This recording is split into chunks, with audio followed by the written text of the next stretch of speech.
Okay, welcome to week 6 of the course. You're only going to have 2 videos from me this week, so you can enjoy a little bit of a reprieve there. This video is meant to introduce our 2 Shakespearean plays for the week. I'm not going to do a full-scale introduction to Shakespeare. You probably already know a little bit about Shakespeare. I hope that you do. I could go on and on about why you should read Shakespeare and why Shakespeare is so great and all these things, which I do believe, but I think that's wasted effort. I think the proof is in the pudding. I think if you watch the film this week, if you read Othello and really take the time that you need to read it well, then you'll see that I hope that you'll see there's still a lot of power in his words. Um, I think the film does a great job of bringing out the humor and the comedy in Shakespeare's plays. And I think that when you read Othello, you'll see that really it's got one of the greatest villains of all time in Iago. And Othello himself is sort of the original Breaking Bad character. So lots of really compelling characters there. First, the second thing I want to say is that you'll notice that your essay this week is about these 2 plays. It invites you to discuss and defend the idea that Othello is sort of a tragic version of Much Ado About Nothing, looking at plot, looking at characters, looking at themes. These are really compatible plays. They're almost like sibling plays in some ways. But of course, one is classified as a tragedy, the other is classified as a comedy, so there must be some real differences. So I want you to bring out both similarities and differences there. All right, I'm going to talk very briefly about Much Ado and spend most of my time orienting you to Othello. Much Ado was written around 1598, 1599, a bit before Othello. It is a comedy.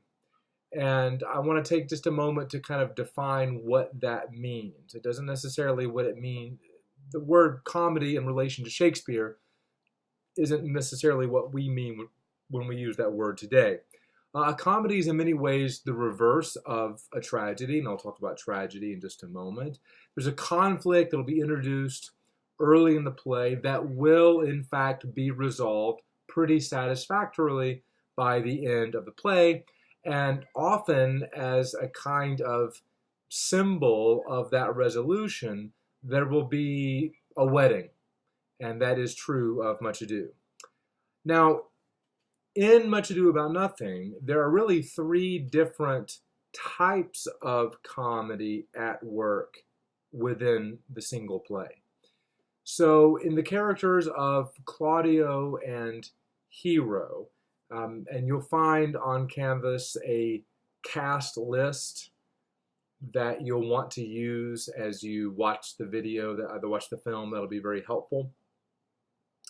Claudio and Hero, that particular subplot is what is called a comedy of high romance. This is a story in which there are lovers who seem to face insurmountable obstacles to actually coming together and marrying, but by the end they do in fact overcome those obstacles, or other people overcome them for them. So it's a comedy. A comedy of high romance is a comedy in the sense that it ends well, not necessarily a comedy in the ha-ha sense. And indeed, Claudio and Hero do not get many laughs in this play. Then you got a very different kind of comedy with the characters Beatrice and Benedick.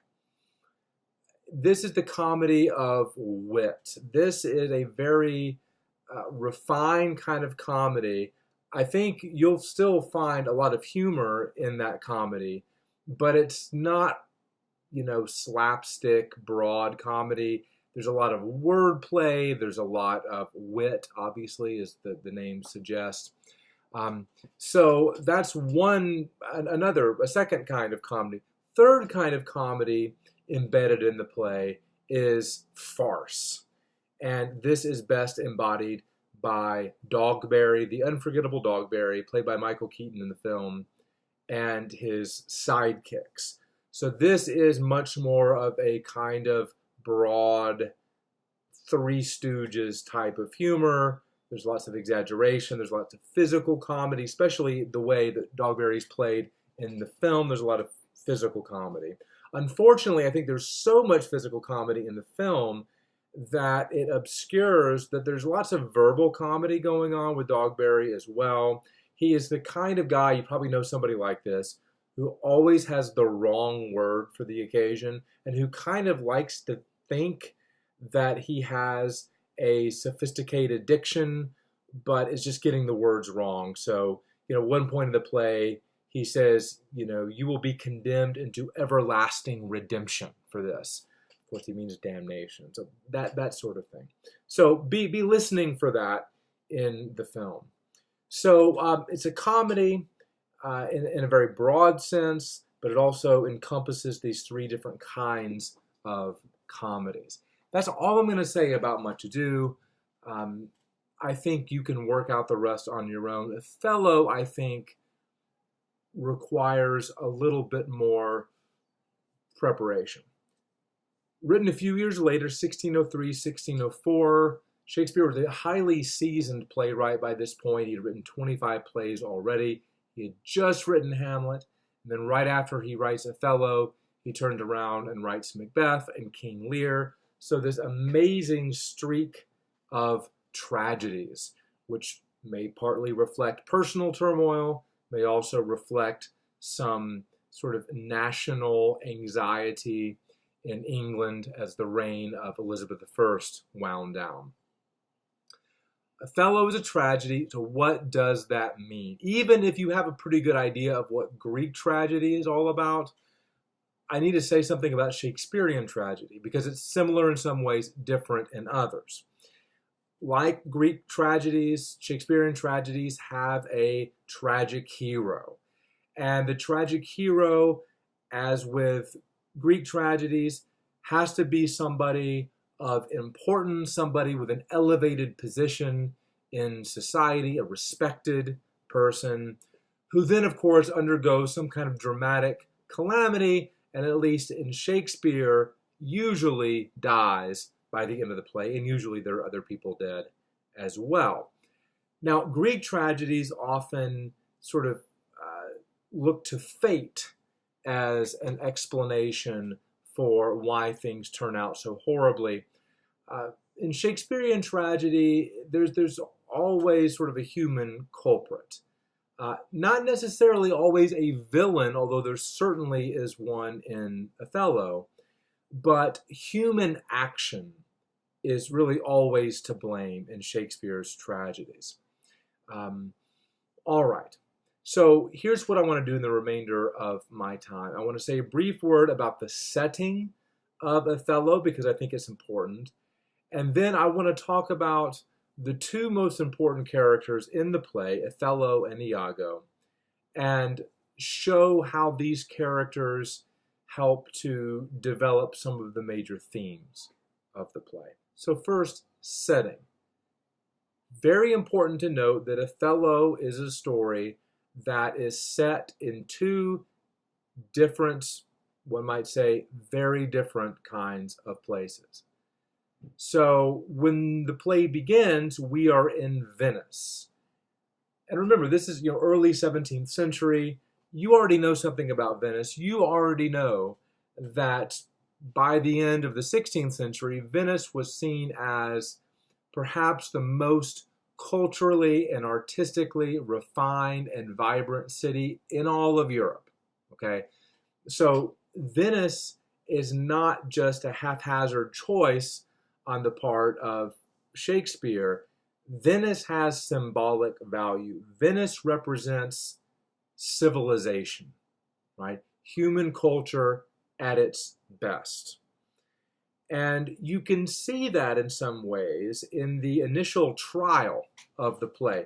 Othello, when it comes out that Othello has eloped with Desdemona, Brabantio's daughter, there's a kind of trial because Brabantio That's Brabantio. Brabantio has accused Othello of forcing Desdemona to marry him, or of using some sort of black magic. And so the other sort of gentlemen of Venice want to know if there's anything to this charge. So he's put on trial, and what you'll notice is that in this trial, reason and law prevail. Okay?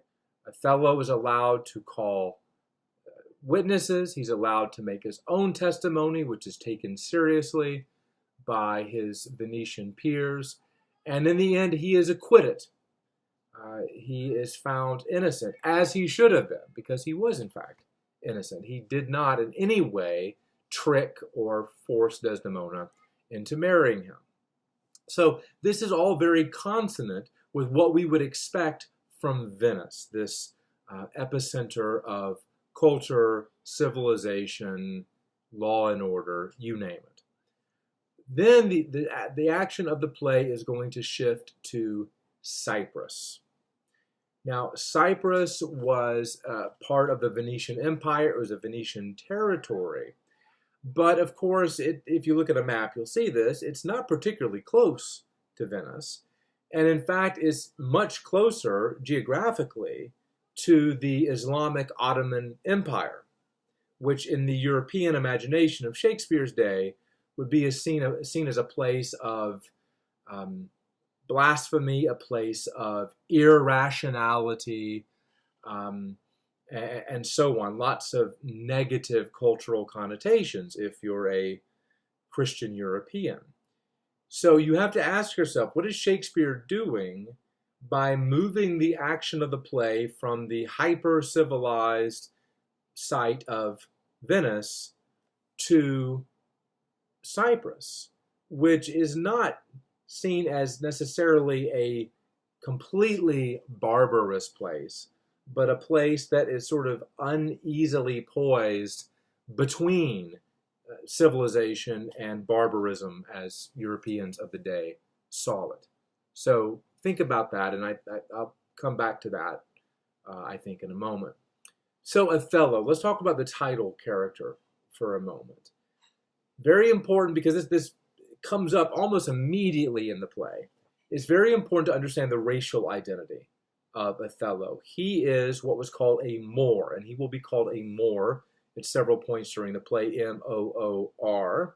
Moors were northern Africans who were had mixed Arab and Berber descent, Berbers being a native indigenous people in northern Africa.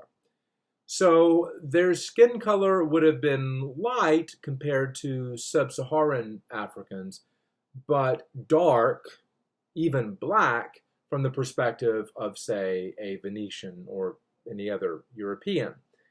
And it's very clear from the beginning of the play, as I said, that his racial identity is significant to the very plot of the play, right? I mean, Brabantio would not have gone berserk in the way that he did if not for Othello's skin color. Because he says at one point, surely Desdemona would not have chosen to marry Othello of her own volition, because that would go against all rules of nature. Okay?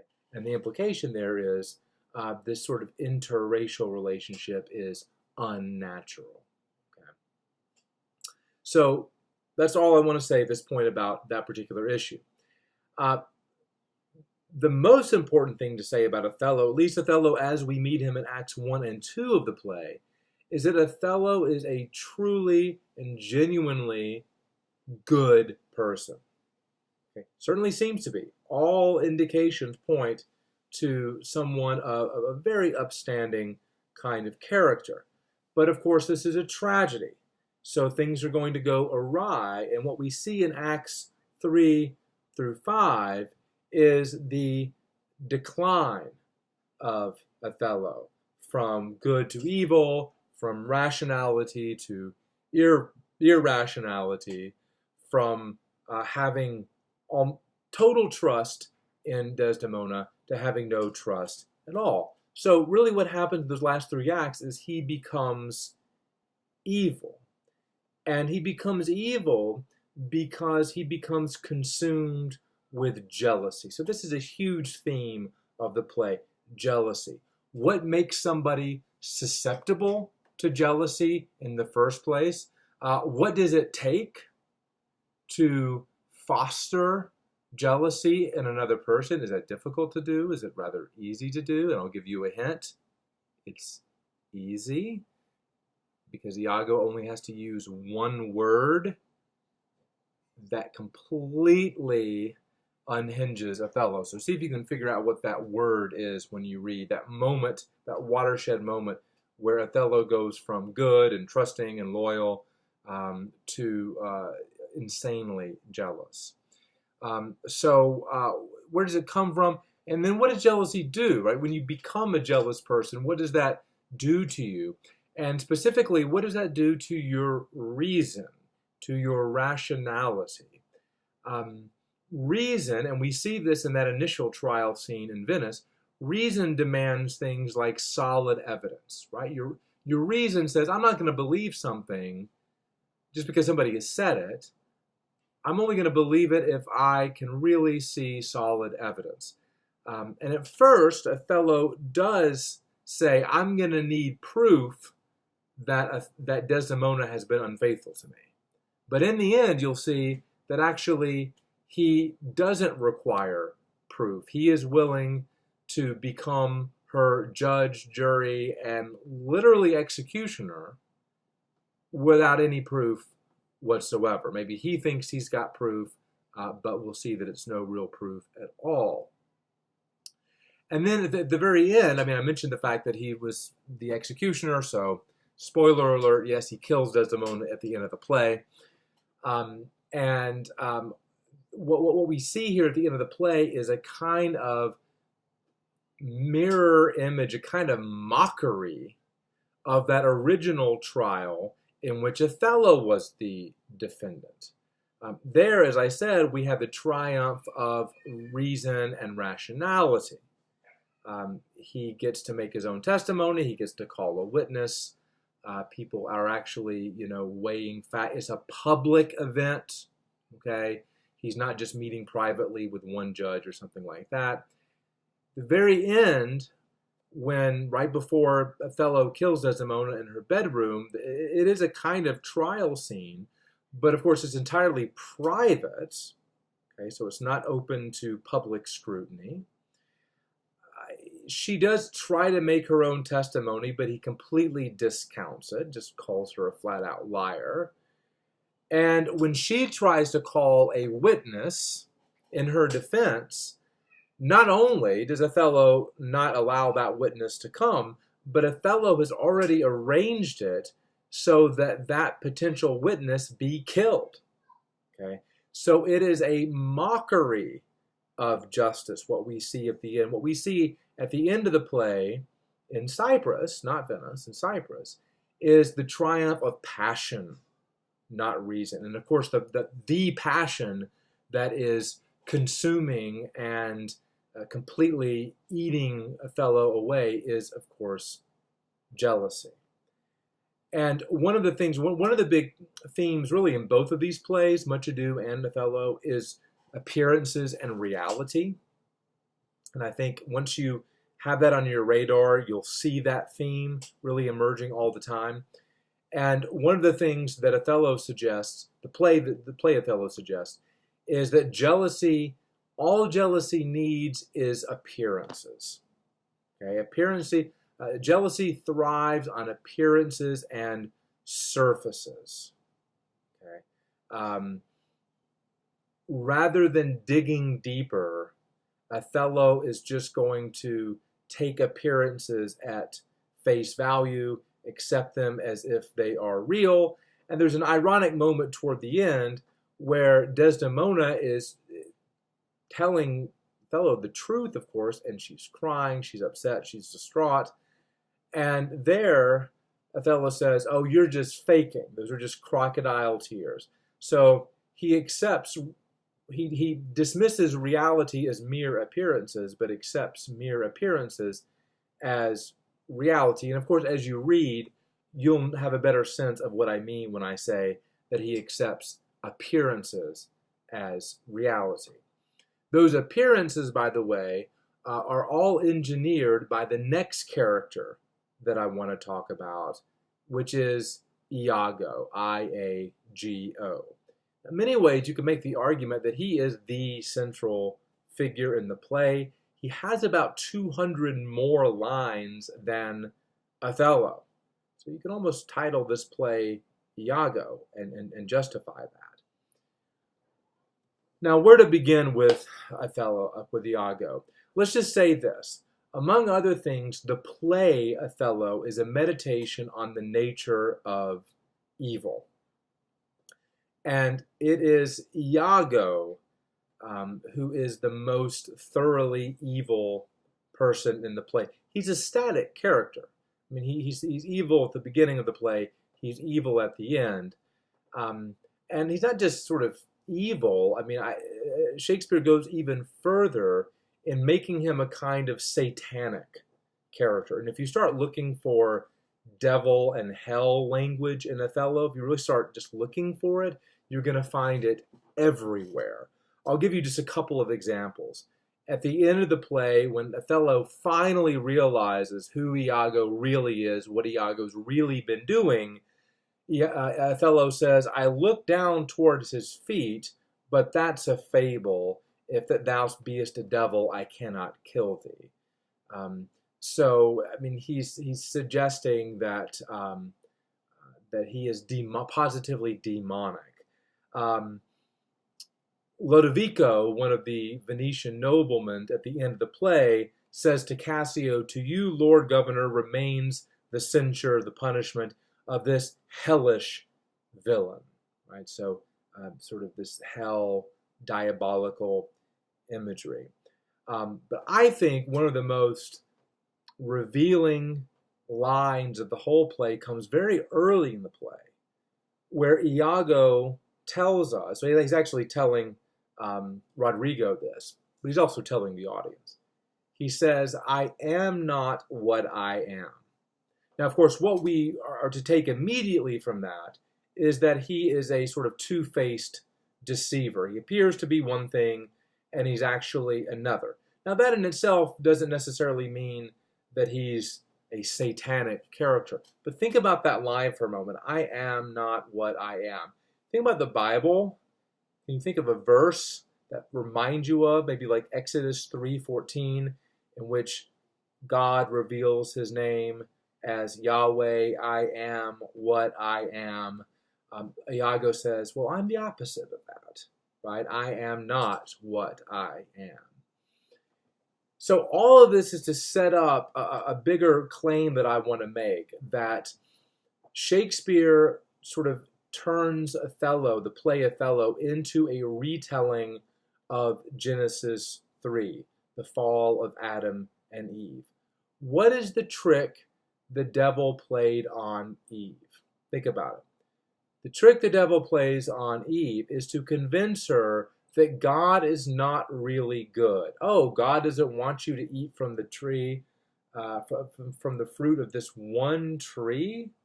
Isn't it a little fishy that God would just randomly forbid you to eat from this tree? It's probably because God doesn't really have your best interest at heart. God wants to keep you down. God doesn't want you to be like him. You thought God was good, but you're wrong. That's what the serpent does in Genesis 3. And of course, Adam and Eve in Genesis 3, they have everything they could ever want. They're in paradise, literal paradise, but they allow themselves to be seduced by lies. And there's no real good explanation for it.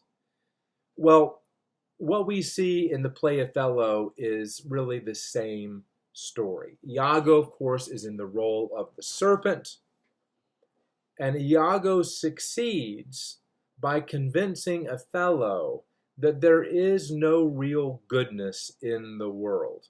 And he does that by convincing Othello that Desdemona is not good. Because at the beginning of the play, for Othello, Desdemona is everything that is good and right and pure about the world. So no matter what the world throws at Othello, Desdemona is his anchor, his rock, because he believes in her. He believes in her goodness. But Iago successfully convinces Othello that that's not true.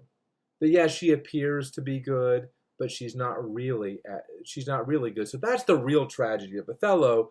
Othello stopped believing that there was any good in the world, and at that very moment, he himself becomes evil. And like Adam, Othello had everything he could ever want. He was the top general of the armies of the army of one of the greatest cities in all of Europe. He commanded the respect of all the nobility of Venice. He had an important position of leadership. He had this devoted, beautiful wife. He had everything, and he throws it all away. And again, there's no real good reason for that. Now, that's very much like the Bible. In Genesis 3, we're not told why the serpent is doing what he's doing. And I think that again, it's very similar in Othello. Iago, we're not really quite sure why Iago is doing what he's doing. Now, to be sure, throughout the play, Iago is going to give a number of different reasons for his treachery. He's going to say, well, I'm upset because Othello passed me over for promotion to the lieutenantship.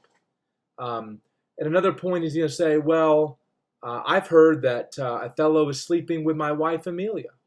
At another point, he says, well, I'm in love with Desdemona myself, and that's my angle.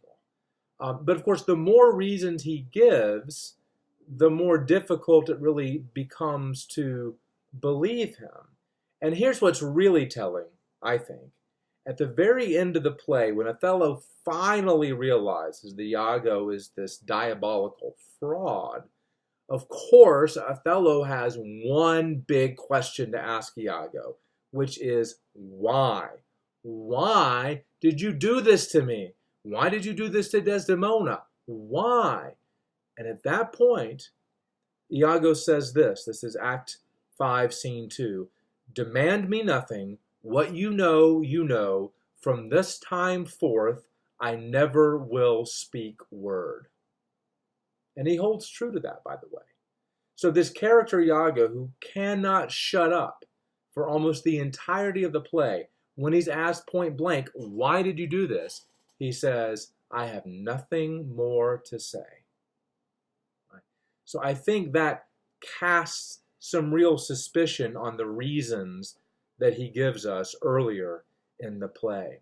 And so I think that Shakespeare may be suggesting a quite profound point, which is that evil is ultimately inexplicable. We really want to explain evil.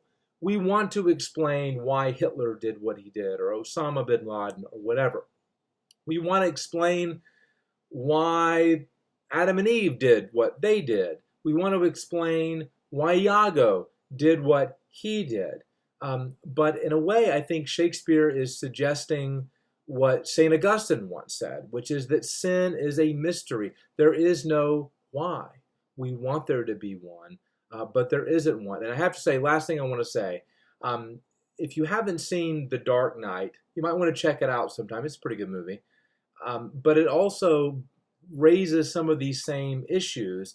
The Joker in that play is asked several times by different people, how did you get those scars? How did you sort of become who you are? And he gives a different story every time, much like Iago. And then you may remember what Alfred says at one point about the Joker. He says, some people just want to watch the world burn, right? We want to understand why they're doing what they're doing. We want to explain it. But there is no explanation. Some people are just like that. And the Joker himself in The Dark Knight says, I'm just like a dog chasing a car. I don't even know what I would do if I caught up with it. Right? So there is no method to the madness. There is no logical explanation. There's no rational explanation to evil, perhaps because evil is the rejection of rationality. So be looking for these themes as you read. I think that Shakespeare has some pretty interesting things to say about them. All right, I'm done.